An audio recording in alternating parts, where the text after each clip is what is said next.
할렐루야, 우리 하나님께서 오늘도 복된 날, 우리 수요일 날을 허락해 주셨는데요. 우리 다 함께 복음송 왜 슬퍼하느냐 우리 찬양하면서 하나님 앞에 나아가겠습니다. 키를 좀 많이 낮춰서 두 키를 낮춰서 부르겠습니다.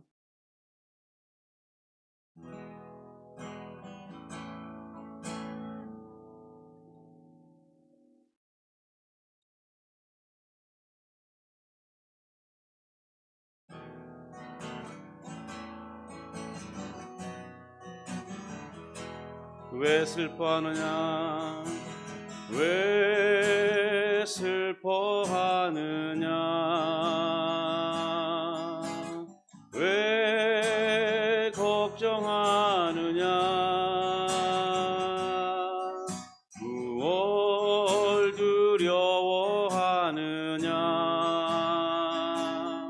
아무 염려 말하라 큰 어려움에도 큰 어려움에도 큰 아픔이 있어도 이제 아무 걱정하지 마 내가 널 붙들어 주리 내가 너와 항상 함께 하리라 내가 너를 지키리라 실망치 말고 나를 보아라 나는 너의 하나님이라 왜 슬퍼하느냐 왜 슬퍼하느냐 왜 걱정하느냐 무얼 두려워하느냐 아무 염려 말하라 큰 어려움에도 큰 아픔이 있어도 이제 아무 걱정하지 마 내가 널 붙들어 주리 내가 너와 항상 함께 하리라 내가 너를 지키리라 실망치 말고 나를 보아라 나는 너의 하나님이라 실망치 말고 나를 보아라 나는 너의 하나님이라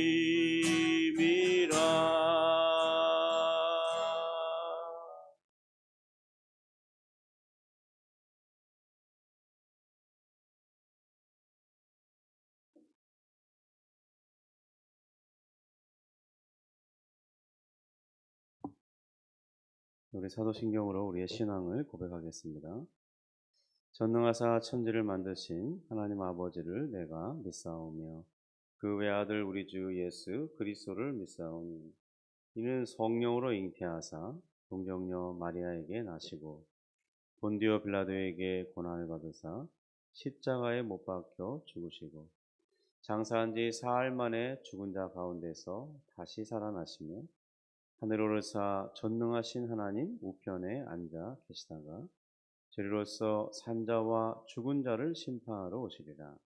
성령을 믿사오며 거룩한 공회와 성도와 서로 교통하는 것과 죄를 사하여 주시는 것과 몸이 다시 사는 것과 영원히 사는 것을 믿사옵나이다.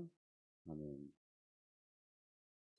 하나님 아버지, 우리가 조금 전에 고백하였던 것처럼 하나님께서 우리의 하나님이 되어주시고 우리에게 귀한 믿음을 주셔서 하나님을 신앙하며 우리에게 주어진 약속의 소망이 무엇인지를 알게 하시고 고백하게 하시니 감사합니다. 주님, 우리에게 정말 주님께서 주신 놀라운 것들이 있음을 기억하고 날마다 그것을 확인하고 기뻐하며 믿음으로 우리에게 주어진 그 경주를 잘 달려갈 수 있는 그러한 또 하루가 되기를 소원하오니 주여 우리에게 은혜를 베풀어 주옵소서. 주의 성령으로 역사해 주시고 주님의 영으로 충만케 하셔서 주님의 말씀을 따라 살아갈 수 있도록 순종하며 걸어갈 수 있도록 도와주시고 또는 우리가 다 확인하지 못할지라도 여전히 하나님께서 우리를 돕는 그 손길이 우리와 함께가 있고 우리가 헤아릴 수 없는 하나님의 은혜 가운데 있음을 기억하고 믿음으로 오늘 우리에게 주어진 모든 길들을 잘 걸어가며 감내할 수 있도록 주님 역사해 주옵소서.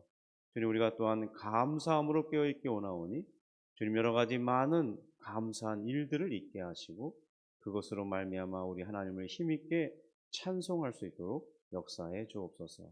주님 말씀으로 은혜 얻기를 원하고 깨달음을 얻기를 원하오니 역사해 주시고 주님의 성령으로 우리의 지성을 조명하여 주셔서 깨달아 알 수 있게 하시고 마음으로 새길 수 있도록 도와 주시옵소서. 예수님의 이름으로 기도합니다. 아멘. 우리 시편 22편 1절부터 11절 말씀을 다시 한번 보겠습니다.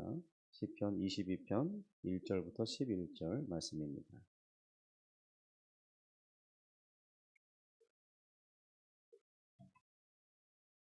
네, 우리 합독합니다.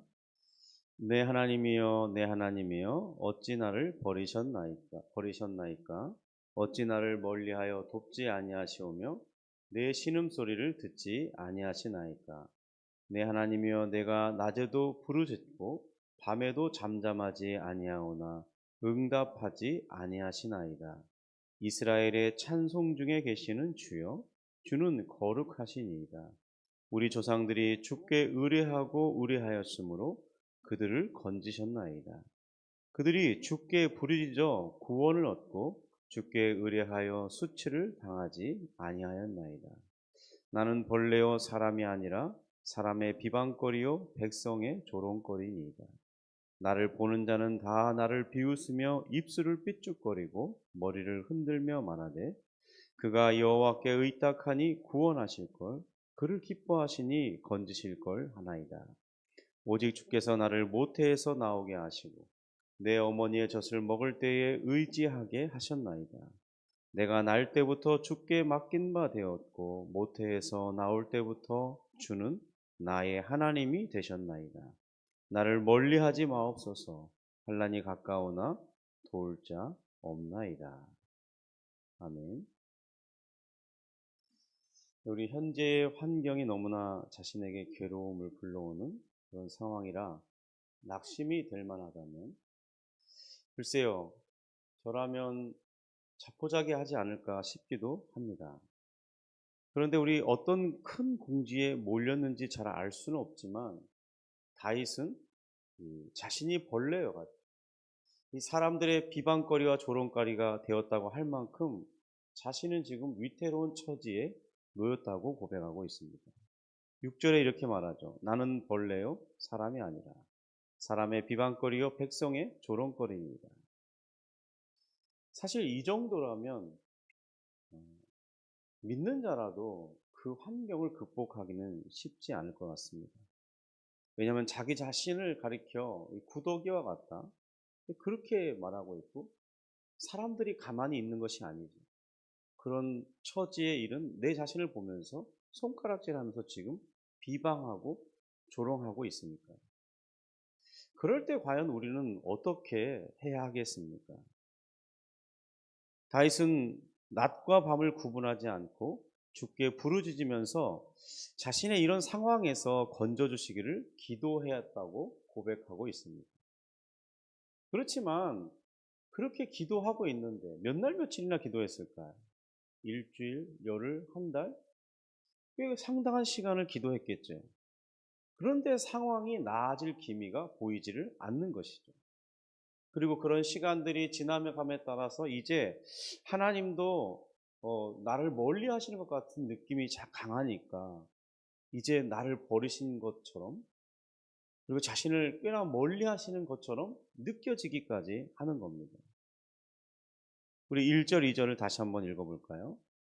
내 하나님이여, 내 하나님이여, 어찌 나를 버리셨나이까? 어찌 나를 멀리하여 돕지 아니하시오며 내 신음소리를 듣지 아니하시나이까? 내 하나님이여, 내가 낮에도 부르짖고 밤에도 잠잠하지 아니하오나 응답하지 아니하시나이다. 그러니까 이런 참담한 심정일 때 우리는 어떻게 해야 하겠느냐는 겁니다. 어떻게 이런 상황을 극복할 수 있겠냐는 거죠. 다윗이 보여주는 지혜는 이 하나님의 이 과거의 구원 역사를 기억해 보라는 겁니다.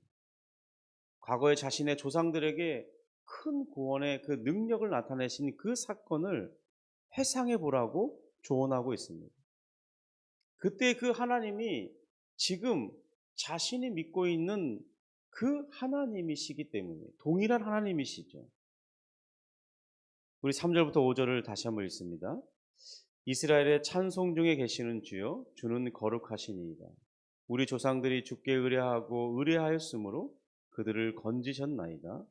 그들이 주께 부르짖어 구원을 입고 주께 의뢰하여 수치를 당하지 아니하였나이다. 그러니까 지금 나의 이 환경에서 하나님의 응답이 없을 때 우리가 느끼는 감정은 다윗이 고백하는 것처럼 하나님과 내가 상관이 없는, 하나님은 나에게 상관이 없는 그런 분처럼 느낄 수 있다는 겁니다. 자신은 하나님께 버림받았고 더 이상 자신을 돕지 않으시는 하나님이신 것처럼 느껴진다는 것이죠. 그럴 때 믿음이 우리 안에서 발현되기란 쉽지 않습니다. 마치 이 불빛이 꺼져가는 심지와 같은 그런 위태로운 상황이 되는 것이죠. 무엇을 근거로 위기를 극복해야 할지 지혜도 사라져갑니다. 그럴 때 우리가 붙들어야 하는 것은 지나간 과거의 이 역사는 최소한 변할 수 없다는 그 사실을 기억해내는 것입니다. 그래야 한다고 지금 다윗은 말하고 있어요. 성도 여러분, 우리가 과연 구약을 읽어야 하는 이유가 무엇이겠습니까? 다윗이 말하는 것처럼 구약을 읽어야 하는 이유가 여기서 발견됩니다. 지금 우리에게는 가장 큰 은혜인 예수 그리스도를 선물로 받았죠. 그래서 그런 상황에서 이 과거 출애굽한 이스라엘이 경험한 이런 신기한 현상은 더 이상 하나님께서 우리에게 행하여 주지 않으실 수도 있습니다. 왜냐하면 이젠 그러한 증거들이 없을지라도 우리는 분명한 구원의 증거를 가지고 있기 때문입니다. 이제 우리는 그리스도로 말미암아 하나님의 자녀가 되었어요. 과거 이스라엘이 감히 이 하나님을 그렇게 부를 수 없었지만 우리는 이제 하나님을 아버지라고 부르며 살아갑니다. 그리고 예수 그리스도께서 이 땅에 계실 때 분명한 계시를 통해서 친히 그의 입술로 우리에게 장차 하나님의 나라의 영광에 대해서 우리에게 주어질 것이라고, 그리고 우리에게 영생의 소망도 주셨습니다. 그래서 우리는 이제 과거처럼 어떤 이 출애굽할 당시 이 이스라엘 광야의 그런 역사의 놀라운 기적이 반복되었던 그런 현장은 주어지지 않을 수도 있다는 겁니다. 그러나 그렇다 하더라도 과거 이스라엘에게 나타내 주신 하나님의 큰 능력이 역사가 없었던 것은 아니라는 점이죠. 그러니까 하나님께서 반석을 쪼개어 큰 물을 내시고 그 물이 반석에서부터 흘러나와 백성들에게 시내가 되어 흘러들어가게 그들로 먹고 마시게 한 그 역사가 없어지는 것은 아니라는 겁니다. 40년 기간 동안 하루도 거르지 않고 하늘로부터 만나가 새벽마다 내려지고 그것을 거두어 먹게 하시는 그 사건이 사라질 수는 없는 것이죠. 또 밤에는 불기둥으로 저들을 보호하시고 추위로부터 찬바람으로부터 보호하셨죠. 낮에는 구름 기둥으로 뜨거운 태양으로부터 해를 입지 않도록 보호해 주셨습니다.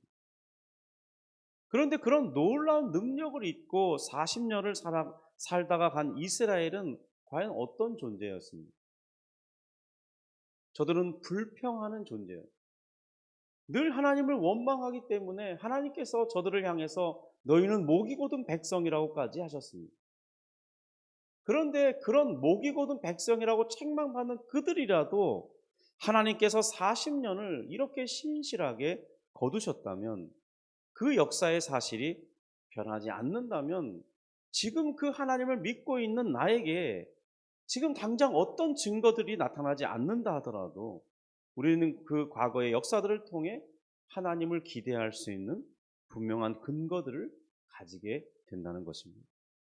그래서 우리는 구약을 읽어야 되고, 구약의 사건들을 통해서 하나님을 믿고 의지해야 할 근거들을 가져야 하는 것입니다.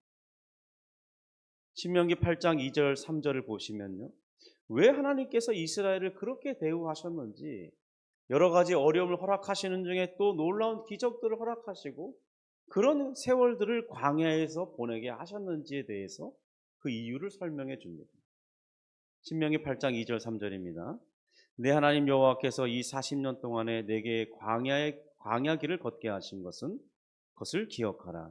이는 너를 낮추시며 너를 시험하사 내 마음이 어떠한지 그 명령을 지키는지 지키지 않는지 알려 하심이라. 너를 낮추시며 너를 줄이게 하시며 또 너도 알지 못하며 내 조상도 알지 못하던 만나를 내게 먹이신 것은 사람이 떡으로만 사는 것이 아니요 여호와의 입에서 나오는 모든 말씀으로 사는 줄을 내가 알게 하려 하심이니라. 이 말씀을 통해 우리는 무엇을 배울 수 있습니까? 이스라엘이 애굽에서 나오며 홍해를 건너는 그 기적을 경험하고 놀라운 역사를 보았다 할지라도 저들은 광야에 들어갔을 때 이 탄탄계로의 길을 걷는 것이 아니었다는 겁니다. 성도 여러분, 우리는 하나님의 은혜를 받으면 착각하는 게 있어요. 만사 형통할 것이라고 자꾸 우리 자신에게 각인시킨다는 겁니다. 성도 여러분, 실제로 그런데 정말 그렇습니까? 우리 인생을 살아보면 탄탄대로일 것 같고 만사 형통이라고 부흥 집회 가면 이제 여러분들이 헌신하면 만사 형통일 거고 문제가 해결되고 질병이 나을 거고 그렇게 선포한다 할지라도 실제로 그런 은혜를 경험하는 사람은 한 사람이나 있을까요? 그들 중에? 도리어 신자들이 만나는 삶은 광야에서 다양한 또 다른 어려움을 만났다는 것입니다. 지금 다윗도 큰 궁지에 몰렸죠. 그래서 하나님은 자신을 외면하는 것 같은, 자신은 벌레처럼 마치 이 분변에서 사는 구더기처럼 느껴지는 그런 상황, 그런 낮아진 처지가 되었다고 고백합니다. 지금 신명기 8장 2절부터 3절의 말씀을 기억할 수 있다면 그런 상황 가운데에서도 우리는 한 가지 깨달음을 얻을 수 있게 되는 것이죠. 그것은 바로 하나님께서 지금 나를 낮추시고 겸손케 하는 그 과정 중에 내가 있다는 것입니다. 하나님께서 지금 역사하지 않는 것이 아니라 나를 낮추시는 그 과정 가운데 내가 있다는 거죠. 그래서 내 마음이 너가 그런 환경 속에서 그래도 하나님을 의지할 것이냐, 믿음의 테스트를 받고 있는 중이라는 겁니다. 그러니까 모든 기적 사건이 이제 나타나지 않아도, 큰 어려움이 있어도 하나님께서 결코 나를 버리셨거나 떠나신 것은 아님을 확인하라는 것이죠. 지금 내게 요구하시는 것은 사람이 살고 죽는 것이 하나님께 달려있고 우리가 하나님께서 들려주신 그 말씀을 의지하면 반드시 생명을 얻게 될 것을, 장차 살게 될 것을 가르치시려는 것이 주의 더 깊은 뜻 가운데 있다는 것을 발견하게 되는 것입니다. 그러니까 지금 다윗이 3절부터 5절의 말씀을 되뇌이면서 과거 이스라엘에게 역사하셨던 그 사건을 기억하면서 그 하나님의 뜻을 발견하고자 하는 것입니다. 그러면서 하나님께서는 신명기 8장 5절부터 10절에 이렇게 말씀하십니다. 너는 사람이 그 아들을 징계함 같이 내 하나님 여호와께서 너를 징계하시는 줄 마음에 생각하고 내 하나님 여호와의 명령을 지켜 그의 길을 따라가며 그를 경외할지니라. 내 하나님 여호와께서 너를 아름다운 땅에 이르게 하시나니 그곳은 골짜기든지 산지든지 시내와 분천과 샘이 흐르고 밀과 보리의 소산지요 포도와 무화과와 석류와 감람나무와 꿀의 소산지라. 내가 먹을 것에 모자람이 없고 내게 부족함이 없는 땅이며 그 땅의 돌은 철이요 산에서는 동을 캘 것이라. 내가 먹어서 배부르고 내 하나님 여호와께서 옥토를 내게 주셨으므로 말미암아 그를 찬송하리라. 성도 여러분, 이 말씀이 사실이라면요, 그렇다면 지금 다윗은 이 말씀을 의지하고 현재의 이 고난을 견딜 수 있게 될 것이죠. 하나님께서 때로 우리를 징계하실 때가 있다는 것이죠. 히브리서 12장에서도 우리를 아들처럼 대우하시기 때문에 때때로 아버지가 아들을 징계하듯이 우리를 징계하실 때가 있다고 말씀하십니다. 그러면서 히브리서 기자는 고난당하는 성도들을 향하여 말씀하기를 12장 5절에서 이렇게 말합니다. 또 아들들에게 권하는 것 같이 너희에게 권면하신 말씀도 잊었도다. 일러스되 내 아들아 주의 징계하심을 경히 여기지 말며 그에게 꾸지람을 받을 때에 낙심하지 말라. 그러니까 성도 여러분, 고난 중에 낙심하지 말라고 지금 권면하고 있는 것입니다. 다윗도 아마 이 신명기의 말씀을 기억하면서 낙심하지 않을 이유를 찾아냈을 것입니다. 그가 비록 구약 시대에 살았지만은 그는 신명기 말씀이 실현이 된 그 땅, 바로 가나안 땅에서 살고 있었습니다. 비록 그가 사울의 손에 쫓겨서 매우 심각한 상황 가운데 처해 있었지만은 그는 하나님께로부터 그의 선지자 사무엘에게 기름 부음 받은 자였습니다. 그는 하나님께 보호하심을 받는 약속을 받은 자였어요. 그러나 그의 약속을 받는 것과는 다른 현실이 자기 앞에 놓여 있는 것이죠. 지금 그는 하나님께로부터 버림받은 것 같은 느낌이 강합니다. 그런데 그 느낌이 아무리 강할지라도, 하나님이 나를 멀리 하시는 그 느낌이 내게 사로잡을지라도 그것은 사실이 아니라 느낌이라는 겁니다. 상황이 그렇게 보이도록 만들 뿐이라는 거죠. 하나님의 응답이 더디다고 내가 버림받은 것이 아니라는 거고요. 그러니까 내가 버림받지 않은 것이 사실이고 그것이 내게 진리인 것이죠. 여전히 하나님은 내 편이신 것입니다. 이 모세 오경 속에 나타난, 특별히 신명기 말씀 속에서 그 사실이 분명하게 드러나고 있습니다. 성도 여러분, 우리는 어떻습니까? 우리는 다윗보다 더 나은 상황에 있지 않습니까? 우리는 하나님께로부터 그리스도를 선물로 받았고 그와 함께 죄 용서함과 하나님의 자녀되는 권세도 받았습니다. 우리는 그리스도와 함께 의와 이 거룩함과 영생을 받았죠. 에베소서 1장 3절처럼 하늘에 속한 모든 신령한 복을 그리스도와 함께 받은 자 되었습니다. 이 사실이 내 환경이 아무리 어렵고 내 신앙이 어떤 위태로움 가운데 있다 하여도 이 받은 사실이 없어지거나 폐하여지지 않는다는 것입니다. 성도 여러분, 우리는 또한 보증으로 성령까지 선물로 받은 사람들입니다. 성령 하나님은 친히 우리 심령 안에서 역사하셔서 우리를 대신하여 말할 수 없는 이 탄식을 하고 계시고, 우리가 아들의 영광을 입을 때까지 우리와 함께 하시며 우리를 돕는 자 중에 계시겠다고, 그렇게 해 주시겠다고 주님께서 친히 그렇게 약속해 주고 계시죠. 성도들은 비록 시편 22편 1절부터 11절의 말씀을 읽을 때 얼마든지 이 환경이 낙담할 만한 상황입니다. 그래서 다윗도 7절에서 고백하듯이 자신의 주변의 사람들도 우리를 비웃을 수 있다고 말합니다. 우리 7절 8절을 다시 한번 읽습니다. 나를 보는 자는 다 나를 비웃으며 입술을 삐죽거리고 머리를 흔들며 말하되 그가 여호와께 의탁하니 구원하실걸, 그를 기뻐하시니 건지실걸 하나이다. 그래서 우리도 이런 비슷한 소리를 들을 수 있다는 겁니다. 우리의 환경에서 그런 비난의 소리를 들을 수 있다는 것이죠. 그런데 다윗은 거기에서 멈추지 않습니다. 오히려 다윗은 9절부터 11절에 이렇게 고백합니다. 오직 주께서 나를 모태에서 나오게 하시고 내 어머니의 젖을 먹을 때에 의지하게 하셨나이다. 내가 날 때부터 주께 맡긴 바 되었고 모태에서 나올 때부터 주는 나의 하나님이 되셨나이다. 나를 멀리하지 마옵소서. 환난이 가까우나 도울 자 없나이다. 지금 그가 기억하고 있는 것이 무엇입니까?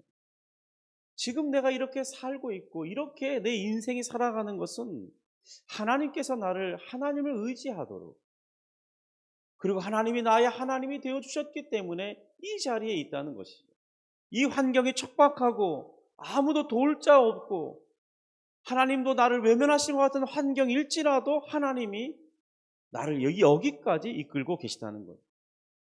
그래서 다윗은 이 절망스러운 순간에 기도를 통해서 주님이 저를 멀리 하시고 나를 돕지 않으시지만 그 이유와 그 까닭은 알 수 없지만, 그런데 하나님을 의지하고 있습니다. 주님 속히 나를 도와 주옵소서. 이렇게 기도하고 있는 것입니다. 성도 여러분, 우리도 다윗처럼 하나님을 의지할 수 있기 바랍니다. 오늘 하루 또 그렇게 믿음으로 살아가는 우리 모두가 될 수 있기를 주님의 이름으로 축복합니다. 기도하겠습니다. 하나님 아버지, 감사합니다. 주님, 시편 22편을 읽으면서 다윗이 참 어려운 순간 가운데 있었구나 생각하게 됩니다. 그러면서도 그는 그 어려운 순간에 구약의 역사를 기억하면서 자신에게 나타나 주시지 않으시는 그 하나님일지라도 과거에 변함없는 놀라운 역사를 일으키시는 그 하나님이 지금 내가 믿는 하나님이고, 그 하나님께서 말씀하신 것을 기억하면서 나를 낮추시고 훈련하는 가운데 우리가 하나님을 경외하는지 확인하고 싶어 하시는 그런 말씀을 기억하면서 하나님을 의뢰하고 있습니다. 주님, 우리도 오늘 우리에게 척박한 환경이 열렸을지라도, 우리가 감내하기 어려운 그런 현장 속에 있을지라도 주님, 다윗처럼 하나님을 의지하기를 원합니다. 우리에게 주어진 놀라운 복이 무엇인가 되뇌이면서 우리가 어떤 가정 가운데 있는지 확인하기 원하오니 주님 깨닫게 하여 주시고, 기도하는 가운데 보게 하시고, 우리 마음이 또한 하나님으로 말미암아 여전히 나와 함께 하시는 성령의 역사로 말미암아 위로를 얻고 힘을 얻기를 원합니다. 주님, 오늘 또 하루를 걸어갈 수 있는 믿음의 여정이 되길 원하오니 주님, 우리의 믿음을 충만케 하여 주시옵소서. 주의 성령으로 역사하여 주옵소서. 우리 심령을 붙들어 주시고 하나님의 성령의 이끌림마다 기도하는 가운데 힘을 얻기를 원합니다.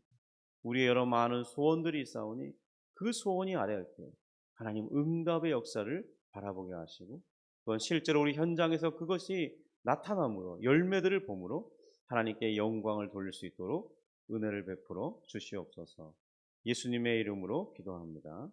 아멘.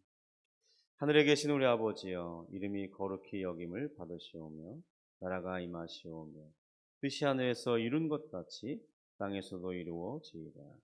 오늘날 우리에게 일용할 양식을 주옵시고, 우리가 우리에게 죄 지은 자를 사하여 준 것 같이 우리 죄를 사하여 주옵시고, 우리를 시험에 들게 하지 마옵시고 다만 악에서 구하옵소서. 대개 나라와 권세와 영광이 아버지께 영원히 있사옵나이다. 아멘.